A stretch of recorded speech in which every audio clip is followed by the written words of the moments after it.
என் இனிய நண்பர் விஜயகாந்த் அவர்களை உயிரோடு இருக்கும்போதே பார்த்து ஆறத் தழுவி கட்டி அணைத்து புத்தமிட வேண்டும் என்று கடந்த 2 ஆண்டுகளாக ஆசைப்பட்டேன். அதற்காக முயற்சியும் செய்தேன். ஆனால் அந்த வாய்ப்பு கிடைக்கவில்லை. இப்போது இந்த நிலையிலே உயிரற்ற ஒரு உடலை பார்க்கக்கூடாது என்று கடவுள் நினைத்தாரோ இல்லையோ தெரியவில்லை. இந்த நாளிலே நான் துபாயில் இருக்கிறேன். திரையுலகிலும் சரி, அரசியல் உலகிலும் சரி, ஒரு சகாத்துவம் இன்று முடிந்திருக்கிறது.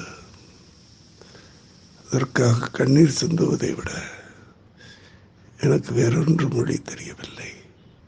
அவர் ஆத்மா சாந்தி அடைய வேண்டும் என்று இறைவனை வேண்டுகிறேன்.